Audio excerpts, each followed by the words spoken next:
and welcome to the Wrestling Roundup, your weekly dose of all things wrestling. From epic showdowns to backstage drama, we've got you covered, so let's dive into the ring. I'm your host, Jay, and I'm supposed to be here with my fellow co-host, Dan, but conspicuous by his absence is Dan, so he will be joining us next week. But in his place, we have a special guest, and he is the current Chem Valley Wrestling Tag Team Champion. He is also the Border City Can-Am Tag Team Champion, one half.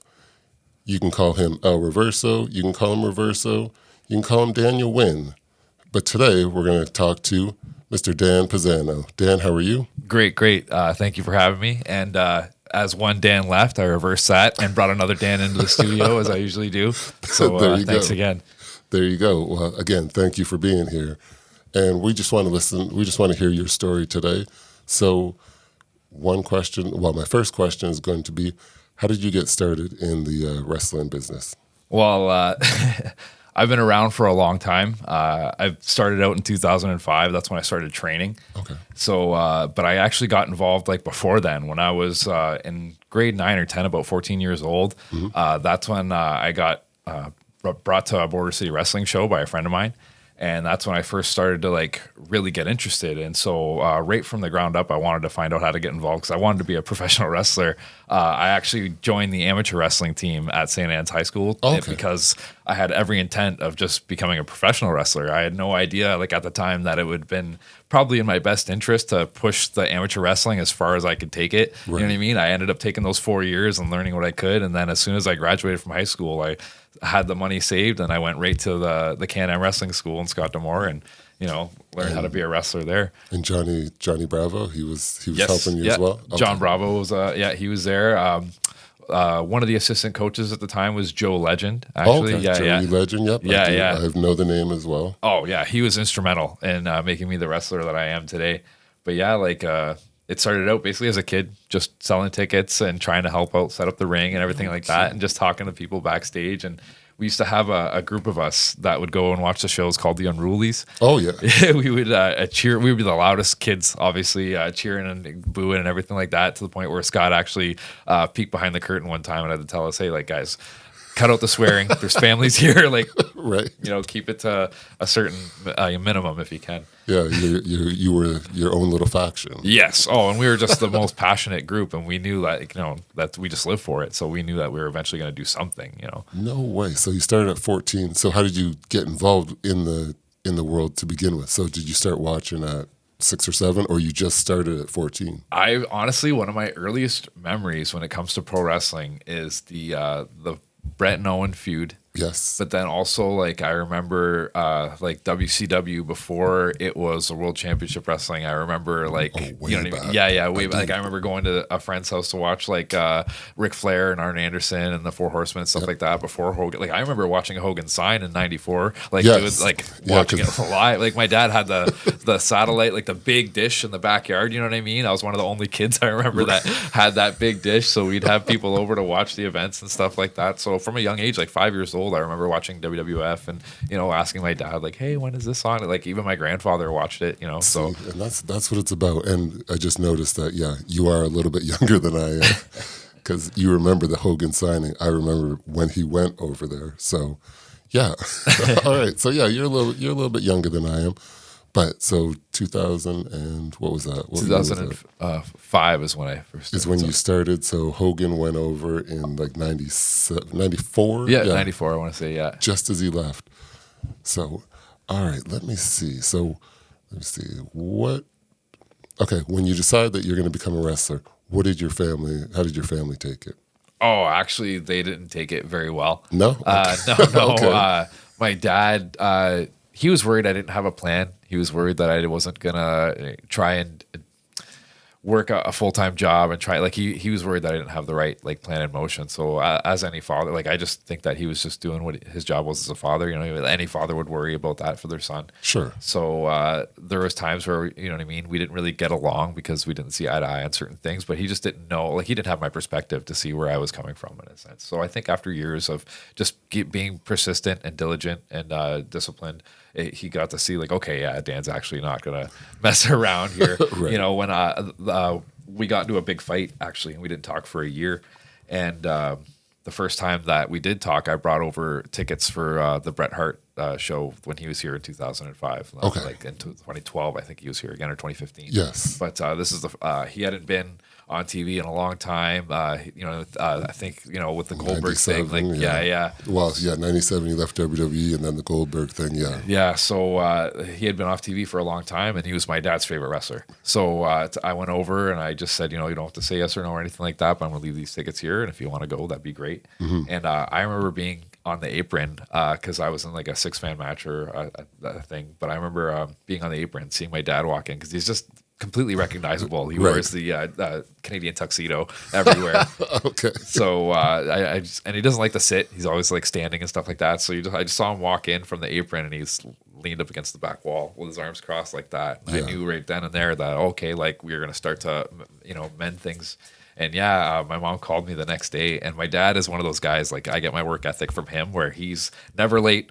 He never misses a day or anything like that. So my mom called me and said, yeah, your dad was late for work that day because he wanted to stay and watch the show. So I was so proud, to tell you the truth, that happened. And then I remember talking to him afterwards. And the fact that I was on the show with someone like that, where Bret was there, he was like, okay, well, Dan's not wasting his time here. Maybe he is going to, do something. Right. So, and that's a Canadian legend. I mean, it's good to hear that, you were able to mend the fences. Things are good now? Oh, excellent. Yeah. Good. Things are tremendous. My father's been, like, honestly one of my biggest supporters, and he's been there to have my back throughout this entire time. Oh, okay. You know what? Oh, excellent. I remember the first Border City show that I went to. I believe that you were on the card that night as well. So it was 2015. It was the 10th anniversary? No, 15. Oh, 15, yeah. 15, sorry, yeah. So it was at the Sportsplex, and it's like, oh, okay, you know what? Yeah, we're just going to go and take a look. And that night, I know Rey Mysterio was there as well, and there was a few other people. And that was the first show that I had gone to.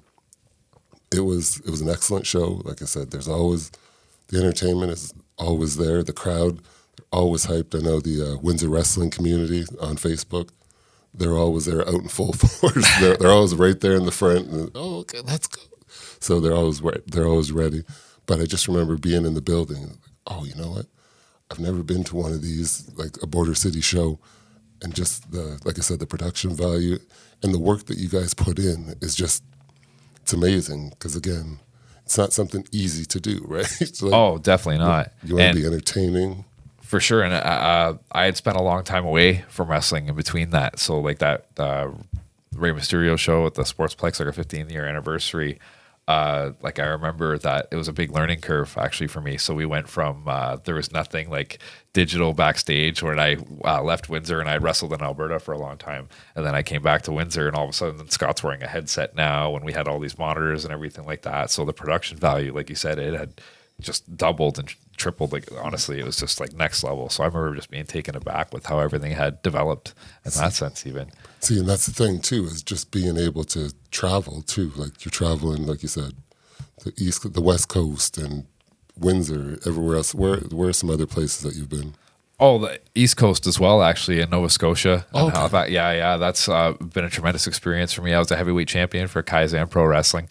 That was a tremendous experience. And they have a great promotion out there with like very passionate fans and a group of wrestlers that like they're a family. You know what I mean? They really put on like a really like just a really passionate and like well like produced show. Like honestly, like I remember during the pandemic, they were one of the few promotions that were still going on because things had slowly made its way from, you know what I mean, the metro out to the east and west coast, like slowly. So they still had some shows going on when things were down here, and they had just like excellent production value, excellent talent on the cards. You know what I mean? People that were local that were also like very, very good at what they do. So like it just helped set a standard coming out of that, and then to be a part of that moving forward was just a blessing, to tell you the truth. So that's I gotta give them props, Kaizen Pro Wrestling and Nova Scotia. former heavyweight champion. Very nice. What are some of the other organizations that you've been with?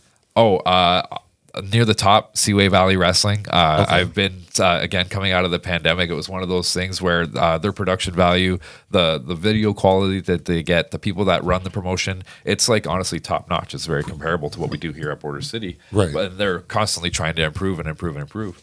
So coming out of the pandemic, it was one of the things that I wanted to latch myself to, and I saw like that they had the same kind of passion that I did, and they recognized that immediately. Right. And ever since then, like we've been kind of working towards telling stories and really trying to set a standard in Cornwall. That's where it's at, Cornwall, Ontario. Right. So trying to set a standard above where it was before, because the promoters there, they told me that back in the day, pro wrestling didn't have the best reputation in Cornwall, Ontario. There's a few people that tried to take advantage of some of the situations. And so they had to work very, very hard to repair that. And now not only did they repair it, but it's a thriving industry in Cornwall. When people bring up Seaway Valley Wrestling, they're like, oh yeah, I know that place. I love that show. And and that's the thing too. Like sometimes people ruin things, but like you said, for them to be able to bounce back and then exceed, it makes a difference. And is that so do you have a manager at all? Yes, I do. Okay. So when I wrestle for Seaway Valley Wrestling, I don't wear the mask. I'm a completely different character. It's one of my faces of Foley that I like to say. It's Daniel Wynn, and my manager is Greasy. So he's a good friend of mine, Kelly. Kelly, if you're watching, what's up? How's it going? Yes, or as you call him. Yeah, Greasy. Yeah, Greasy.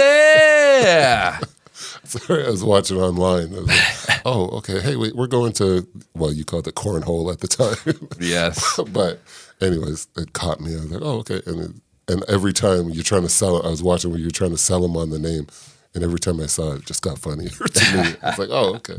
Thank you. Why did he slip on it was too greasy. I'm not going to do it because I'm not going to do it justice. I don't want to get charged with gimmick infringement. No, not at all. And that's one of the things, that's why Seaway Valley, they took interest in the Dan Wynn character right away, because like I said, they like to tell stories. So, and part of the reparations, they have this big screen, and before each match, they set up the promo and they tell the story of the match, like leading into it. And so you don't have to be following online or anything like that. You can go there for your first time. You don't have to be a fan for 10 years or anything like that. Right. And every match is just as approachable as if you had that history, or if you're just approaching it from your first time. So that character, it's more unique to something that they have there. They don't really have that comedic character, and something where it's like they can tell that story not just online, but also they can put up that 2-minute video before the match, kind of get a couple people to chuckle and set the table for what they're about to see. And it's also like a breath of fresh air, because you'll have so many people nowadays that are doing a certain type of thing. Now to have someone do something different, it changes the pace of the card a little bit. So yeah, it's good to have a different look and a different pace, for sure. It is. And you have, how many characters do you have? I have 3 right now. Okay. Yes. So we have Daniel Wynn, we have El Reverso / Reverso. Yes. And then Dan Pizzano / Reverso, who, when you lose your mask, so obviously the Lucha de Puentes match where I had against Gabriel Fuerza at Destiny Wrestling, that's where when you put your mask on the line, it's tradition where you just go by your real name. And as we were talking about Rey Mysterio being in Windsor, that was a big moment for me, because Rey Mysterio was a huge influence to me. And so when he lost his mask and in WCW he went without it, so I wanted to try and honor the Lucha, I wanted to try and honor that as much as possible, just the way that their standards and guidelines go. So I did what I did, and I let everything play out naturally. And it's kind of funny how at first the idea for the character was they wanted me to be a baby face. Okay.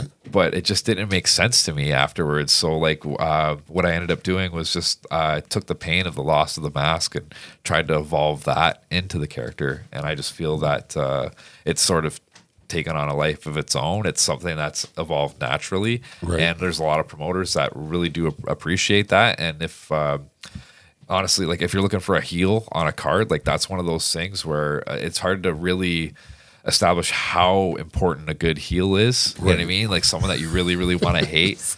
So that's something where I've been told by a few of my peers, that's a good heel character. That's something that's very valuable on a card, that if someone who knows what they're doing is, it's a very approachable character. So like you said, you get that, you can draw that heat. Because I know, Amazing Nate. Yes. Nate Matson. Yeah. I know he plays the role very well. Oh, very well. He's been a big influence in my career, too. Actually, I don't know if I'd be wrestling nowadays if it wasn't for Nate, to tell you the truth. So I'm very blessed to have Nate Matson in my past and my influence nowadays even, too. Yeah, we're going to try and get him on the show at some point for an interview, because I've heard from you, I've heard from Pat Ryan, I've heard from a few different people. They said, you know what, that's a good guy to know. He just... And I watched him the other day, was it 2 weeks ago, and caught him. And I watched him get in the ring and say, "Hey, let's go Kingsville." And the people are like, "Woo, yeah." And he just, like I said, he plays it so well. So the fact that, you can learn from him and also, have your own, you create your own promos. Do you Oh yes, that's something where it's been a work in progress. It's something that I've had to learn and stumble and fight through, and it's been a struggle. I'm not the most technically sound when it comes to working with computers and everything like that. So I write all my own promos. I edit them on I have a Mac where I use ProClip. Okay. And then basically, writer, director, producer. Yeah, man of many talents, right? Yeah. But again, when you have to be, though, because if you want to be able to advocate for yourself and find a spot on the card, yes, you have to be able to have that production value. And I know you said you set up the rings, so you set up the ring, you write your own stuff, and on top of that, you still have to go in and perform in the ring. So, it's true. It's true. Yeah, and people don't understand sometimes how difficult, you know what I mean, and how disciplined you have to be in order to achieve all those things. And as we were talking about earlier, like being a father, on top of that, I have 3 kids, and then working a full-time job at the Windsor Assembly Plant, as we do, you know what I mean? Yes. So being able to allocate all those that time to being able to write the scripts in order to get to the gym or to like study a match or do all those things. Meal prep or whatever the case is. Oh, exactly. Meal prep is, it has to be important. Definitely. Oh, yeah. I spend most of my Sundays, you know what I mean, getting in there. And yeah, so it's a very disciplined lifestyle, you know what I mean? There's not a lot of room for like wiggling kind of thing. And the travel, and you have to be ready because there's 4 of us at my house, so my wife and my 2 daughters. And it's one of those things where I was like, we do a lot of improv at our house because you call us, "Hey, you guys doing anything?" "No, we're not busy." And then you call 5 minutes later, "Oh, hey, when are you coming over?" "Oh, we can't, we have to run to." And so, I mean, you always have to be flexible. Or with a family of 4, not everybody is able to eat dinner at the same time. So that's where your meal prep becomes, very important because, hey, you got to have something for everybody, and maybe you don't feel like this on a certain day. So, or you're training for, you're training for a match. So that's another important part of it. But you just mentioned work. So I met you at work, and it was probably 7 years ago now, 7, maybe even 8 years ago. Steve Pink, shout out to Steve Pink. I worked with him at some point, and all of a sudden I saw him in a different area. I was working overtime one night, and he comes up to me and like, "Hey, you watch that wrestling, right?" I was like, "Yes, I do." He said, "Oh, well, you know what? You should talk to this guy. He's a wrestler. He is a wrestler." And I remember you being there. You had like your NWO shirt on, and it was a little awkward because at the same, I hadn't seen him for a couple of years, and now he's like, "Hey, talk to this guy. He's a wrestler." And we talked for a few minutes. "Hi, nice to meet you." And now here we are, 8 years later. I remember you selling me tickets to one of the shows. Was it the 15th? No, it was after the 15th one. So it was 2019. It was October, and that was at the small gym at St. Clair. Yeah. And I took my daughter. That was her first show. So, and again, we stayed after, talked, took some pictures and everything. And there you go. Now here we are. You're on my show, or our show. Again, the original Dan is the OG. He's conspicuous by his absence. One of the things that I like to tell people is that wrestling is a conduit for making connections. That the reality is that the ring, that's just like where we plug into for many different aspects of our life. And that's where we meet people with similar interests because we all like pro wrestling. Right. So it's amazing how pro wrestling brings all of us together. And like that's really what the main focus I feel is we come together and we celebrate this thing that we love, and we also celebrate humanity, as a side aspect of that. But it's also like, the main focus. That's a great example right there. Like you said, just the ring connects us all. Okay, we plug in. Because I noticed that when I go to shows, even if I'm, there with my daughter or whatever, there's always a certain group. And if you don't know anybody there, you can always, you can sit down with the man. I had a man sit down next to me and caught him. He's like, "Oh, do you know what time the show starts? Hey, did you know that?" And we just started talking, elderly gentleman, and he's like, "Oh, okay." And he stayed there the whole time. He was into the show. And it really is for anybody. Like you said, you watch with your grandfather, and that's the thing. It's for anybody. And where else can you go and yell to somebody, you suck? Like, you do it at the bus stop, but it's just not the same as when you have that collective energy. You suck. Let's go. Oh, it's funny. You'd be surprised. Like, okay, so I was at this one show in Toronto called Super Kicked. And it's mostly like for an 18 plus audience because there's a little bit of drug and alcohol use involved. Okay. But I remember after I finished my match, I went downstairs, and I usually like to go and like hear what some of the fans are saying sometimes, or I'll like just like, to try and get a gauge on the show or whatever. And I bumped into this one guy who was wearing a full on like Tibetan monk outfit. And I was like, is this like a Halloween thing? Because it's like we're a couple months off here. This was like 3-4 months ago. And so when I walked up to him, and I was just like, "Oh, hey, how's it going? What's going?" And he's like, "Oh, I'm actually here. Like I just finished a retreat. I'm going back." Really? You know what I mean? He was there visiting family, and the family brought him to this wrestling thing. He never even knew what it was, but he goes, "Obviously, this is they're fighting each other." And the one guy had a pot leaf on his tights, and he goes, "Obviously, this guy likes to smoke marijuana, and I don't think this guy likes it very much here." So, but he's learning as he goes. Yes. Though, right? Oh, and he was just so enamored with it. And I remember telling him like, "Oh, do you remember this?" And I was, this was this guy. So I was like, yeah, explaining to him like, this is one of the things that, as you'll see, we really do enjoy here. And people seem to get pretty rambunctious. And yeah, it was almost like an alien coming down to examine, for the first time. But he just really just got into it. Yeah. And then I remember seeing him at the end of the show, just cheering with him. Yeah, I get him. You know what I mean? So it was great. See, and the other thing that, now that you mentioned that, is you as a masked wrestler, as a luchador, you have an advantage because you can take the mask off and go and sit in the crowd, and people aren't really going to realize that it's you. So, I mean, it would be something to take it in as, as a fan, where you're in the crowd, and maybe you hear something good or bad about your match or one of your friends or something like that, where, yeah, it gives you a new perspective, though. But so do you do that often or just every once in a while? It depends, yeah. When I was younger, I did it kind of for a different reason. Like Scott used to tell me like I wasn't allowed to tell people I'm a wrestler because I was so small. You know what I mean? It was one of those things where it's like, the mask was like a good way to hide. Like, when I put the mask on, then people knew but when I took it off, people wouldn't know that I was a wrestler. One of the funny stories that I like to tell is a friend of mine, Tony Gill, that was coming in to town. He was staying, and we were at the college there, and he was staying with a friend of ours, and he's like, "Oh, I don't know anything. Can you show me where like the washroom is in the college here?" So I take him outside of the gym, and I show him where the washroom is. There's this little kid who's leaving, and he's like, "Oh, hey, are you a wrestler?" And I was like, "Oh yeah," you know what I mean? I was feeling pretty good. I was like working out or whatever. Like, yeah. What makes you say that? And he goes, "Well, you got your knee pads on."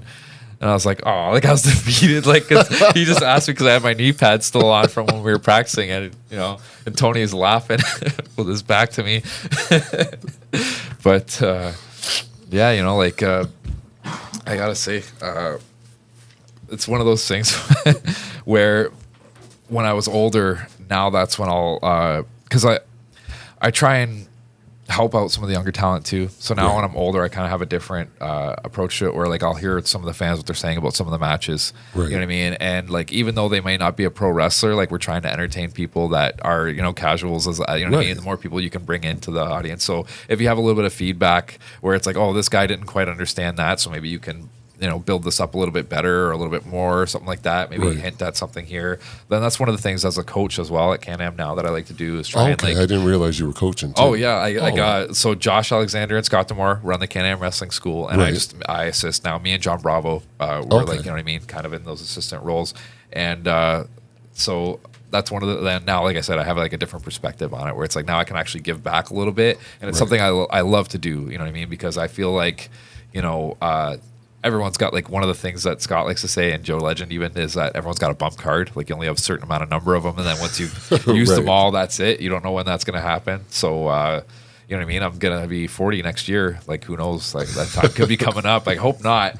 There you go. I hope not, but it could be coming up very soon. So. Okay, and that's what I was talking to someone the other day, and I said, just because you have a skill and, you can play a sport doesn't mean that you would be a good coach. So the fact that you can get out there and give back to, this community, I appreciate that because like I said, not everyone can do that.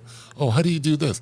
"Oh, I just do it." Or they're not as willing to share the information because, it's a competitive business. If you have an injury, oh, okay, well, you know what? Maybe this person's going to come in and take my spot. Well, I want to keep my spot, so I'm not going to teach you. I'll teach you everything that you know, but I won't teach you everything that I know, kind of situation. So the fact that you can do that, and you know what? It means a lot, because you've had people train you properly, and now it's your chance to, like you said, give back to the community, the younger generation.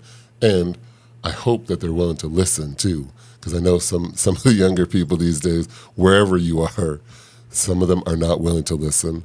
And I mean, that could be a little bit difficult as well. But, you know, if they have the respect for you, then yeah, they'll go far and you'll do the same. Oh, that's true. Like some of those people that don't listen, they kind of weed themselves out. Right. And one of the things that, believe it or not, in pro wrestling that's trying as a coach is you put all this effort into people, and then you constantly see them just drop off and give up. You know what I mean? So you put so much of your effort into somebody, and then for them to just do nothing with all that effort that you put into them, it can get like disappointing, and it can get trying, and it can get like just like defeating. You know what I mean? That turns people off from coaching, I want to say, as much as anything else, is just seeing so many people. Like if you have such promise for somebody and you think, oh, this person's got it, and then all of a sudden they just like throw it away. Yep. You know what I mean? That's just disheartening. So would you suggest, would you allow your kids to get involved? I mean, I know they're younger right now, but yeah, I think so. But what I tell them with like anything else is what I would tell anyone getting into the business is make sure you have like a backup plan. Like I remember one time I was telling some of the students like, hey, pro wrestling is it's kind of like selling Avon. And Scott just happened to be walking in his office and did one of those like stops like, right. Okay, you're going to have to explain that to me now. So I was like, well, when you put it this way, like everybody has to get started at a certain point, right? You can't just go out there and start selling stuff if you don't even have it in stock, right? Right. So what you need to do is like you need to get a stock of stuff and you need to learn about it. So you need to go to school, like for the wrestling school, you know what I mean? You need to go to like the Avon. They have like one of the people that you can go to, and they have like the catalogs, and they teach you like, hey, like this is what you need to do, right? So in order to get that started, you basically have to finance yourself. So it's good to have a full-time job where you create like a little capital of money where it's like, okay, with this capital, I'm going to buy a certain amount of stuff to get me going. Right. And then once you have all of your training set and you have your gear set, you know what I mean? And you have all your stock set, then now it's like, okay, like how do I get my name out there? Now I'm a fully trained greenlit wrestler. How do I talk to promoters and stuff like that? Now I'm a fully Avon salesman. How do I get my stuff out there? Well, what they do is they'll say, oh, I'm going to throw an Avon party where I'm going to bring everybody in. I'm going to give some free stuff away, and then also like, you know what I mean, give us some cards and stuff like that, right? So as a pro wrestler, one of the things that what I did when I was younger is I would say, hey, I'll go and help you set up the ring. So I'm giving some of my work away for free, and I'll go and wrestle my first match for you for free. If you like what you see, then we'll talk about other details. And now that I'm more established, I might even say like, okay, my first time for you, like I'll give you a discount or whatever else like that, right? Because you're only worth what you are to that new area the very first time, and if you ain't bringing in any money, then you have to find a way to be worth something, right? Sure. So by sweat equity kind of idea too. And just like Cody Rhodes, this is one of the things that he's the best at, is making a connection with the crowd when he gets there. So once he gets in and wrestles that first match, after that first match, 150 people out of the 200 want to see him come back. Sure. So that's when, you know what I mean, you have the promoter, okay, well, my back's kind of against the wall. Now I got to call that guy and bring him back, right? Just like the people are like, oh, man, I really like this cheese grater I got from the Avon person, or I don't know, like the makeup or whatever, right? Yeah, let's go. Like, I got to get something else, right? So then that's kind of the so Scott eventually was like, okay, I get what you're saying. It's a good analogy. It's a good analogy. But right?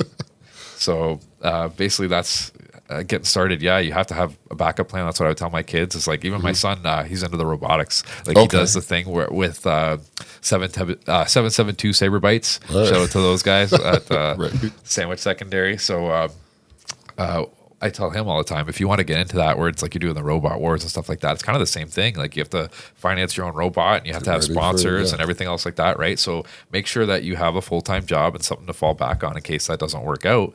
So that way, you know what I mean, you still are able to support yourself, and if you have a family, like them as well, and everything's too. It's so robotics. Because we used to tell our girls the same thing. Still to this day, we're like, listen, we're here because you want to be here. When you don't want to be here, I'm not going to force you to be here. I'm going to go home. I'm going to cut the grass. I'm going to buy myself a new pair of shoes. Like we're here because this is your passion. Yep. So if it's not, that's okay.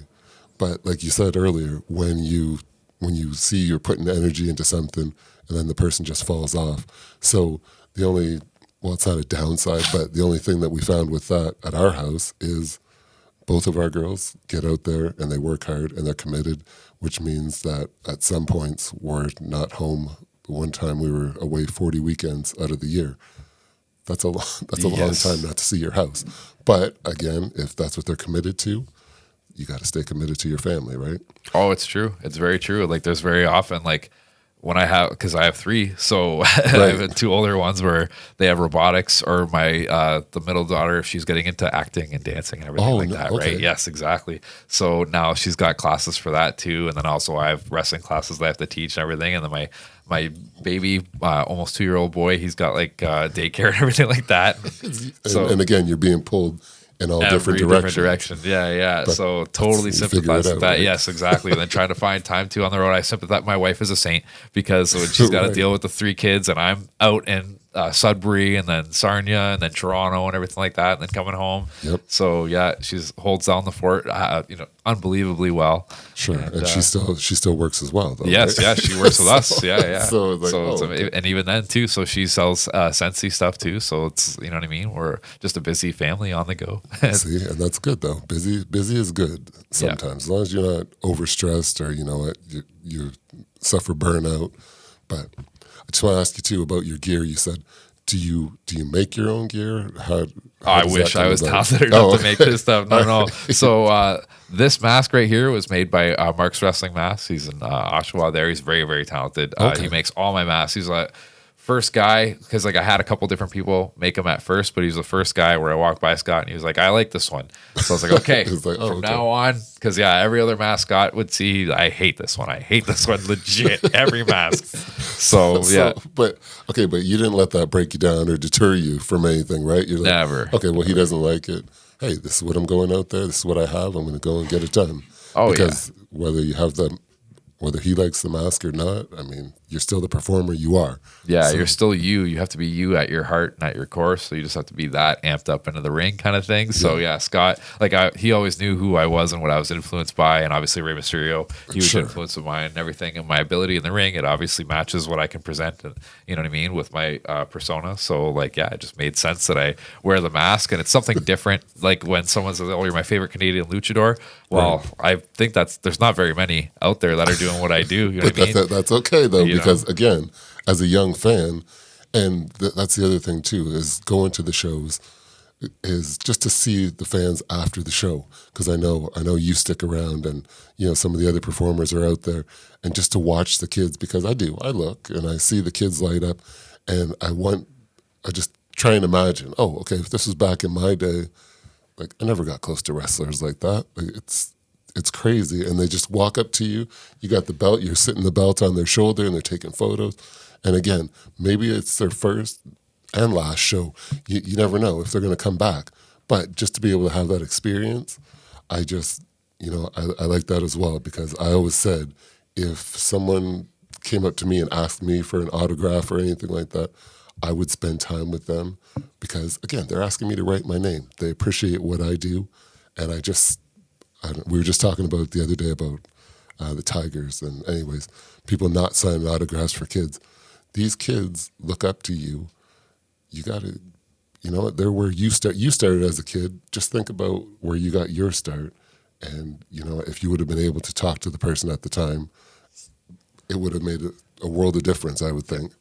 And that's, like I said, the fact that you guys stay after, even though you have other responsibilities. Oh, okay, yeah, let's go. And, to hear that guy, the little guy in Cotton, he's like, you're my favorite Canadian. And it's like, yeah, hey, you know what? He does a great job out there. So do you create the design of your mask, or yes, he creates it? And okay. Oh yeah, I totally draw it up on paper, and then I submit it to Mark, and then he kind of does he has a mannequin head. Really spins it around and tells what do you think of this and everything like that. Yeah. And so it's a tremendous job that he does. But then going back to the kids and the show in Cotton and seeing everybody after the show and the wrestlers, and you don't know if you would have seen that back in the day. That's something that even when I was younger, it didn't happen as much. Right. But I want people to be drawn to wrestling, and I want them to enjoy their experience. And it's one of those things even when you talked about like, oh, would I recommend that my kids get into wrestling? Well, wrestling's a lot different now than it was way back in the day. Thankfully, it's gone through like this cleansing period where there's a lot of really good people, a lot of really good personalities that are kind of at the top of the situation now, and they're not going to see the same kind of situations take place that what used to be. Yes. And so when I look back at wrestling and how it's influenced my life, like I think that wrestling has helped create me as a person that I am today. Like what I tell students getting into the school for the first time is that it's the hardest thing you're ever going to do in your entire life. Right.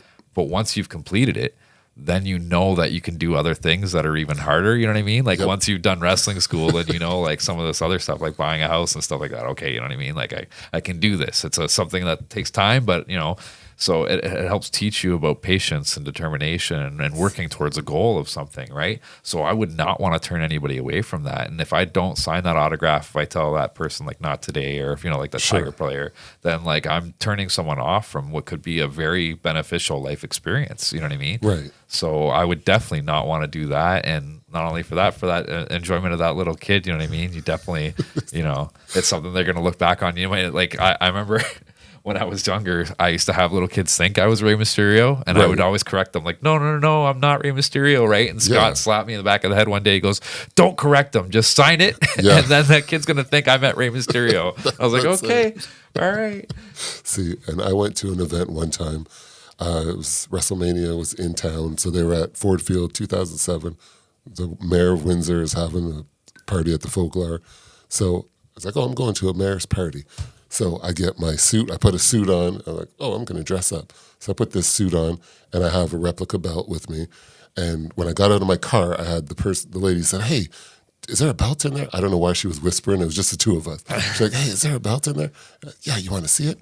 So she's like, yeah, okay. All four of her car doors fly open. She's got 3 kids with her.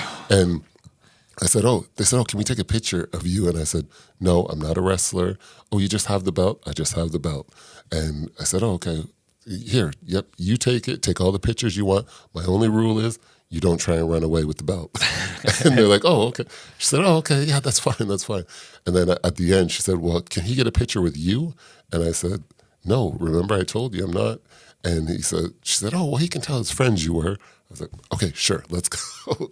So I posed for a picture. I get home, I tell my wife, and she said, what's wrong with you? I was like, listen, hey, it was just for fun. I never claimed to be anybody I wasn't. I said I'm not. But just for a moment, they got to have fun, and that's what it's all about. Exactly. Right. And again, I don't go around taking pictures with everybody, but my daughter she plays the new Little Mermaid. Aww. So she goes to the birthday parties and parades, and the very first show she went to, the parade she went to, and the little girl's looking up at her and she said, I loved you in your movie.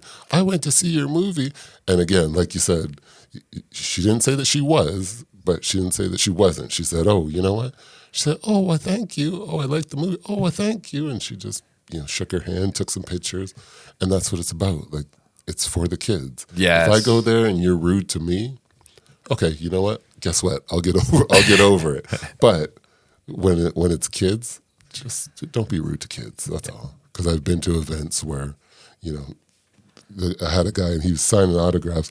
So he's looking at his phone and he's taking the paper, he's signing it, and he's handing it back. Like, again, you don't know if this kid's going to get a chance to come back, and maybe you were their favorite. Just be respectful. And that's what I find too. I've been told, and I see it just being around the shows here, the respect value.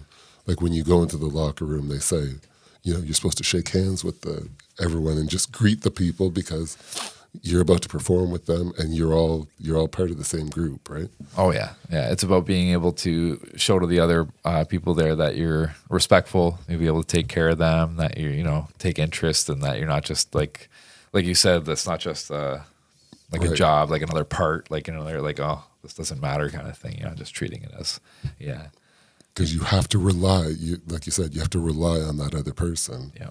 So have you had any memorable matches that you want to talk about at all? Oh, good or bad? Well, if we're talking about having to rely on that other person, then what I'll say is I did have one match where I felt like I was scared in there. So there was one time where a guy that I was wrestling, he showed up kind of late, and just we didn't get a chance to talk about anything. And when we were about to go out, he like disagreed with everything that I had talked about. Yeah, and like I said, we didn't have much time, right? So right before going out, the promoter asked me, he goes, "Oh, is everything going to be okay out there?" And I was like, "I don't know." I, with a straight face for sure, said to him, "I don't know," because we just couldn't get along on how things were going to go. Mm-hmm. And when we got out there, it continued, and it felt like we were disagreeing, like in the actual match while it was going on. And yeah, like that was one of those things where it's like, at the time you're nervous, you're scared, you just want to make sure that you get out of there safe, you know what I mean? But you also want to do the best job that you can for the fans that are involved. Definitely. So you don't want to deter from the situation, but you also don't want to just like get up and walk away, right? Right. So yeah, I think that we did the best with what we had at that time. Like I tried to make everything work, and thankfully I didn't get hurt. You know what I mean? Yeah, but that was definitely one of those moments where it's like, that's why we do the respect thing. That's why we shake everybody's hands. That's why we take time. You know what I mean? That's why. So that was one of those moments where all the old school standards and stuff kind of got overlooked. Right. And like it happens more and more, and it's not that big of an issue nowadays. You know what I mean? But when that happens, and then also someone else like kind of just treats you like a part, like, you know what I mean, off of a van, right? Then yeah, you're kind of just like, okay, well, I'll take note of that, and you learn from it. You know what I mean?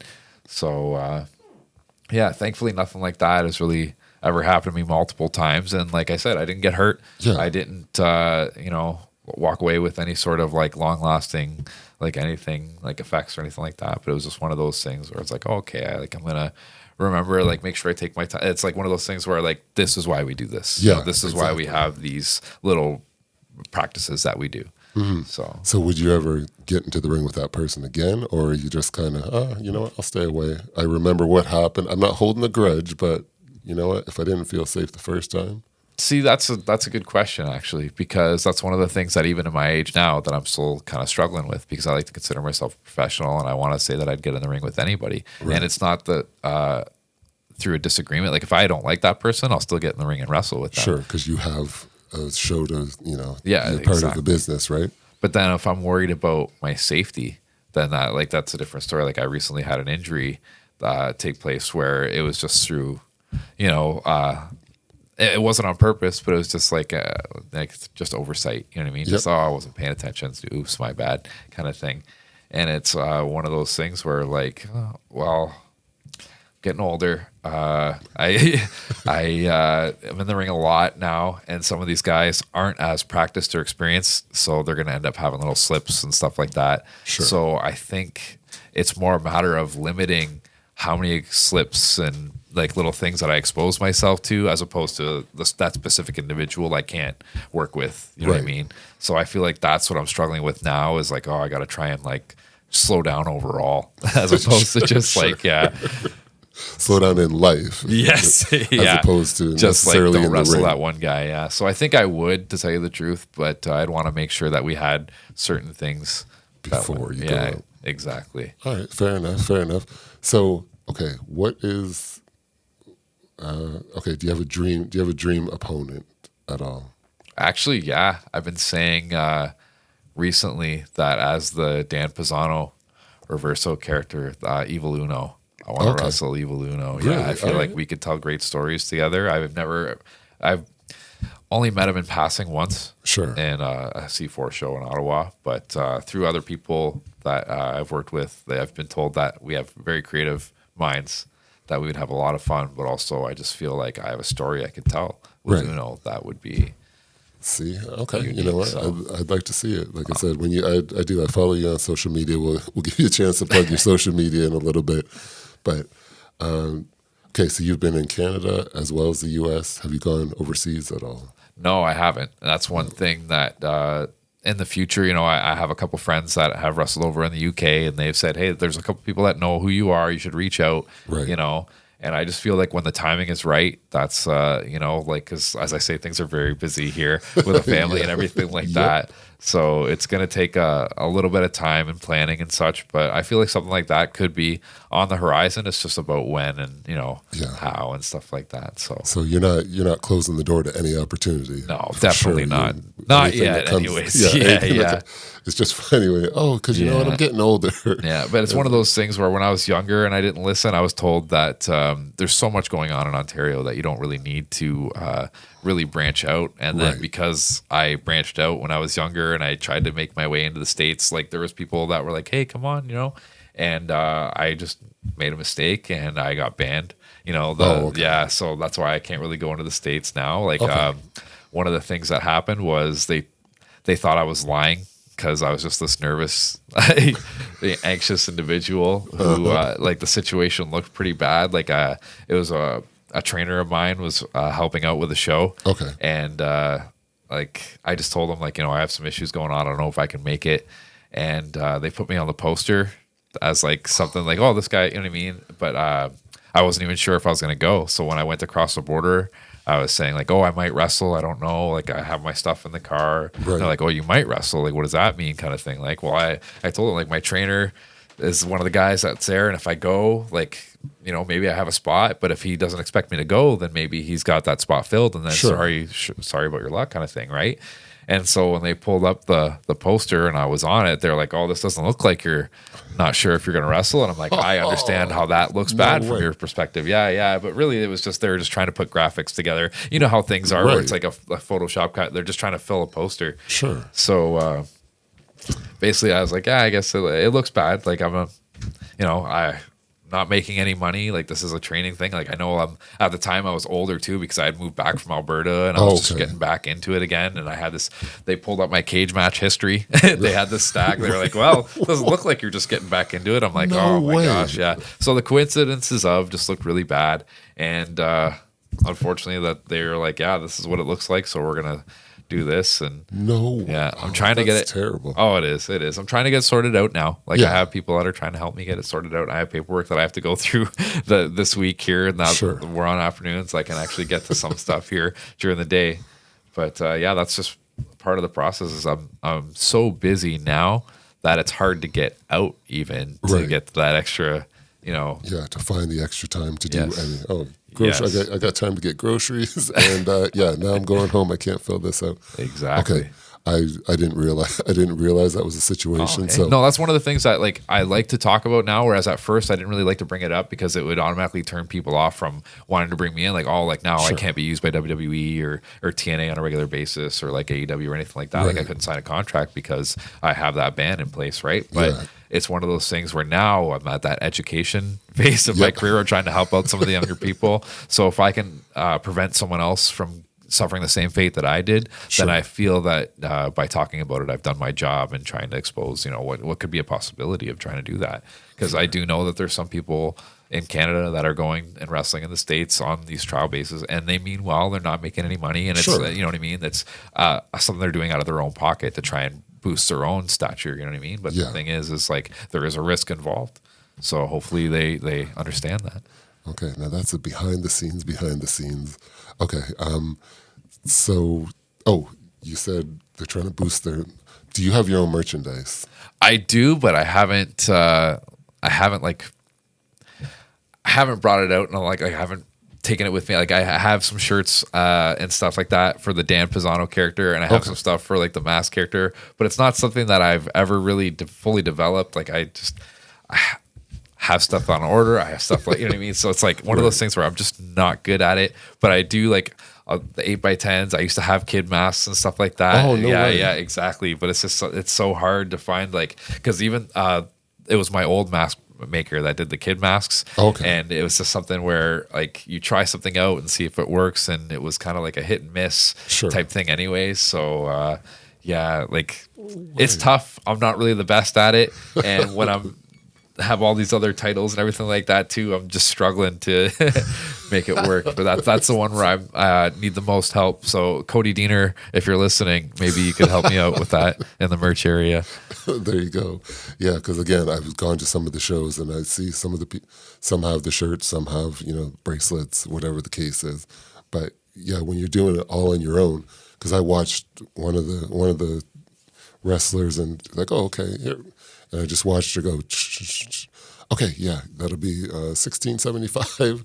Oh, I owe you, and it was just she's doing it all right there. Oh yeah, she's handing out the merchandise. She's, you know, doing the totals and everything else. I'm like, wow, okay, that's got to be a lot. As you're standing right there, you've already put on a show. You've been there again for how many hours since, you know, you got to get there early in the day and do your, you know, run-throughs and everything else. Oh yeah, the business has evolved. You have to be, you know what I mean, not just a wrestler. You have to be an entrepreneur. You have to be like, you know, a video editor. You have to be a writer, director. Like there's so much costume designer. Like there's so many aspects involved in pro wrestling now. That's why even if I tell people, like, even if you're not a fan of pro wrestling, you can get involved in the pro wrestling business and earn credentials that help you get to a career that's not even anything to do with pro wrestling, but it's you're using the talents that you learned in pro wrestling to earn that career. You know what I mean? Like you can be working for Disney in video editing, but you got your start, you know, cutting matches or something like that. So yeah.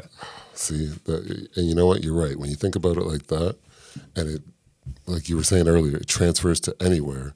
The stuff that you learn in this business, you can take it, you know, to the hospital. You can take it into the classroom, whatever the case is.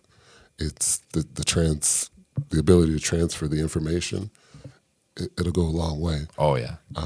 Let me see. Do I have another question for you? Oh, you were with Impact for a little bit. You were able to perform with the Impact shows over here. Yes.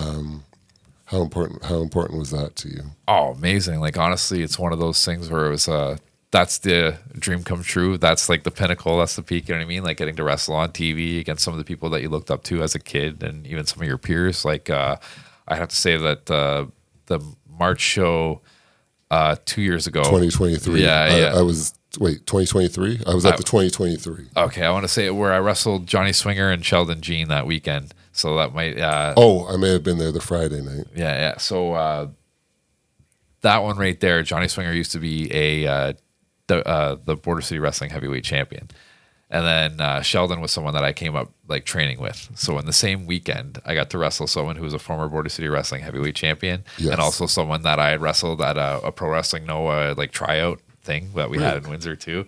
So it was one of those things where, and actually like my baby boy was just born. Yes. So yeah, it is the 2 years ago one there. But yeah, I'd have to say that one show right there was probably one of the most important of my career because like I said, I got to wrestle Johnny, who is someone I looked up to. And now I'd say that we're friends even. Right. And then Sheldon there, we came up in the business together and we, you know what I mean? We got to share that moment in front of our home crowd here. And it was just an amazing feeling. And actually like, it was one of those things afterwards where I got to feel like I was a contracted wrestler because I had so many people coming up to me afterwards and say, oh my gosh, you beat Sheldon. Are you getting signed? Yeah. So now Sheldon, you mentioned Sheldon. I didn't get a chance to meet him yet, but hopefully one of these days. But he had one of the lines of the weekend for me and caught him. Sitting there and your match is just getting ready to start. So it's yourself and Aiden Prince and it's Sheldon Jean and Nate Matson, who was filling in for Rohit Raju.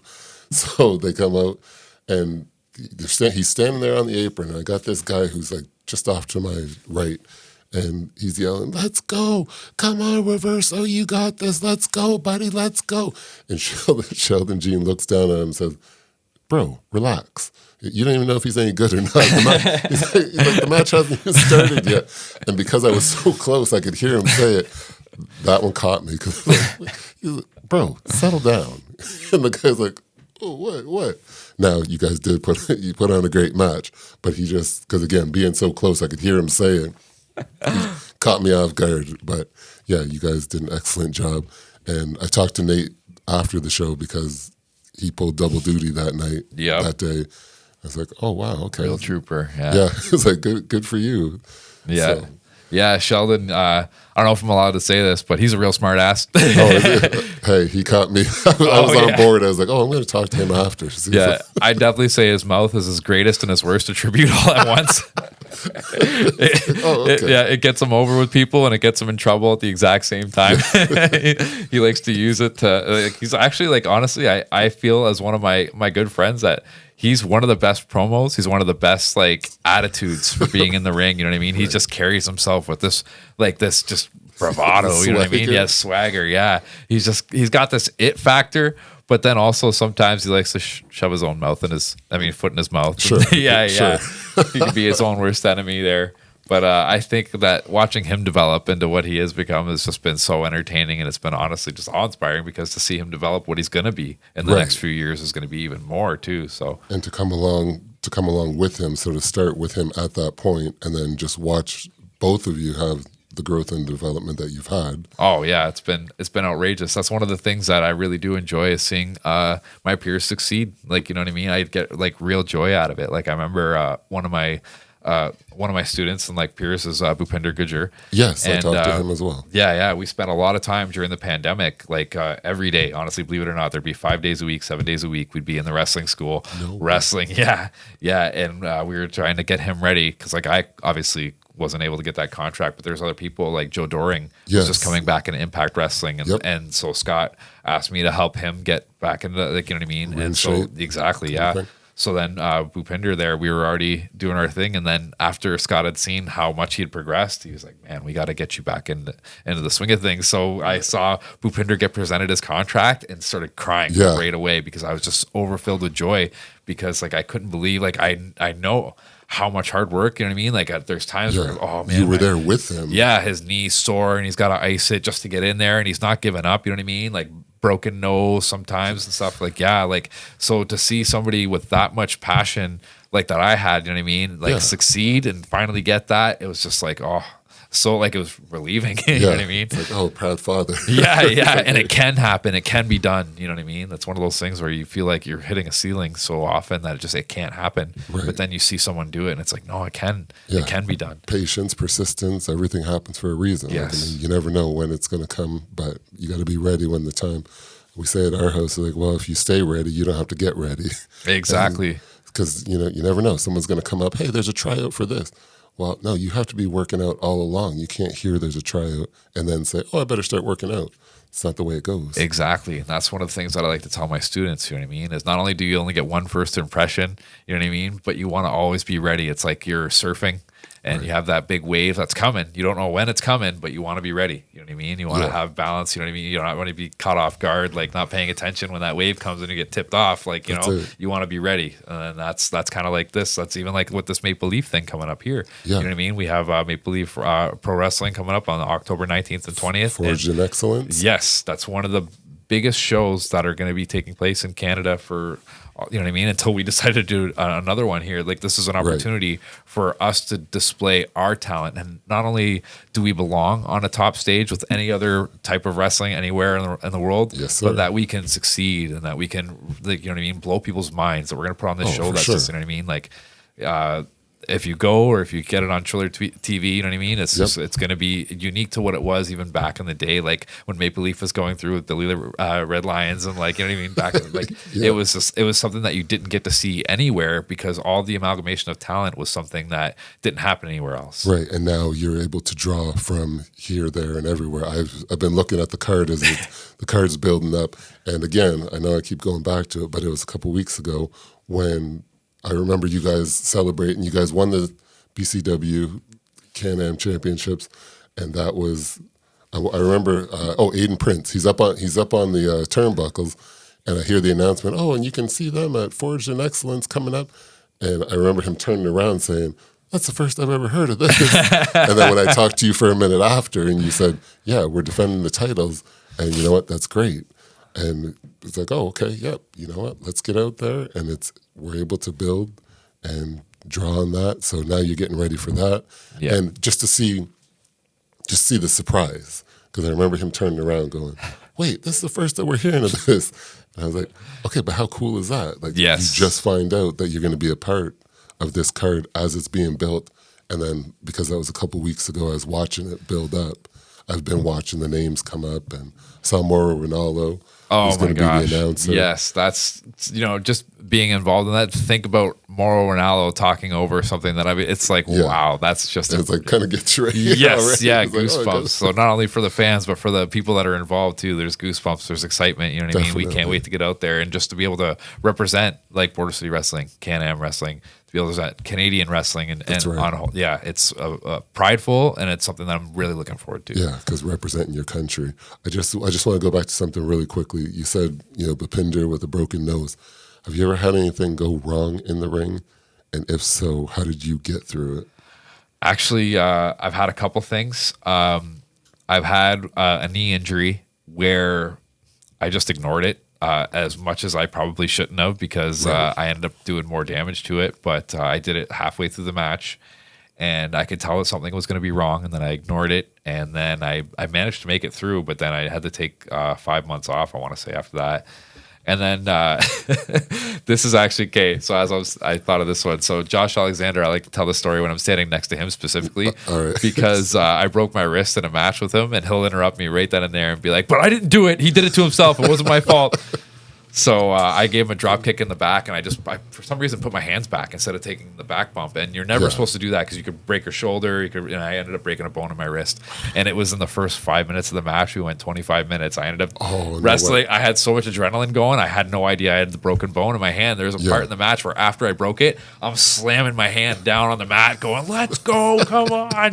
Yeah. So I had no clue. But yeah, that's one of those things where adrenaline, but also like, I think to be involved in the business, as long as I have, you have to have like a unique thing about you. You know what I mean? Like Scott used to say, Jim the Anvil Neidhart, he was just like abnormally strong. Like they used to have this like bench press competition where like he wouldn't even start out. Like when they would start out, he'd be like, oh, let me know when you guys are further, when you're down to like 3 or 4 people. So they'd get down to like the last 3 or 4 people, and then that's when I'll do my first one, right? And he would do it so easily that everyone else would just give up, be like, okay, man, if that's where he's starting, like, oh my gosh, he's just got this otherworldly strength. So I think one of the things that I have is this otherworldly ability to take punishment. I just I can just get kind of like Spike Dudley, where I can get thrown around, and I just keep coming back. And like any of those injuries that I have, either the adrenaline's going so much where I just don't feel it at the time, or like I come back really quick from it. Like I broke my nose, I was saying pretty recently, and they're saying, oh, it's going to take like 4 weeks to heal. Within a week, my black eyes had already gone away and everything like that. So, you know what I mean? It's one of those things where I'm just blessed with an ability to be like sort of made of rubber. So I think that's why I've had the longevity that I've had in this business. Okay. Well, it's a good skill. It's a good skill to have. Not one that you want to replicate, kids. That's it. So is there anything else that I may have forgotten? Let me see. So no, you'd like to travel at some point? Yeah, I will say at this point, I'm going to put over the Maple Leaf Pro Wrestling event one more time, October 19th and 20th at St. Clair College. If you want, hit me up on my socials, on Facebook at Dan Pizzano, at Instagram at Dan Pizzano, and on X, it's OS Reverso. And it's like kind of the same frontwards as backwards. Yes. So just like obviously Reverso, but yes. Check out my socials for any of my promo videos as Dan Wynn, as El Reverso, as Dan Reverso Pizzano. Message me if you want tickets for the Maple Leaf Pro Wrestling. And then right after Maple Leaf Pro Wrestling, October 21st, I'm going to be defending this tag team title in Sarnia, Ontario for Chem Valley.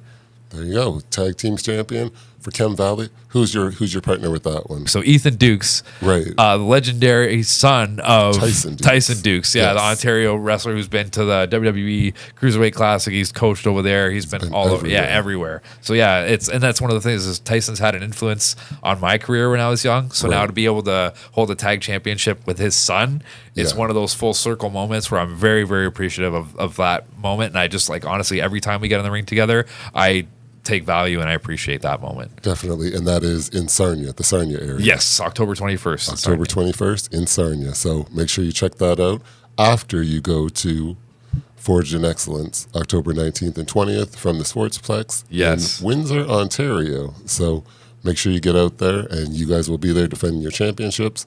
And again, I just want to say thank you for being here. It's been a pleasure to have you here. Thank you for having me. And we are going to remind everybody to make sure to check us out on CKRT bordercityradio at gmail.com if you want to drop us a line. And you can also download the CKRT Border City Radio app, which is available in the App Store as well as the Google Play Store. And you can also find us on Spotify. And that's our show for today. So thanks for tuning into the Wrestling Roundup. We hope you enjoyed diving into the world of suplexes and smackdowns with us. Stay tuned for another exciting episode next week. Same time, same ring. And again, be sure to check us out on our socials. We are the Wrestling Roundup on Facebook and Wrestling_Roundup on Instagram. So until then, I'm Jay, he's Dan, and we'll see you when we look at you.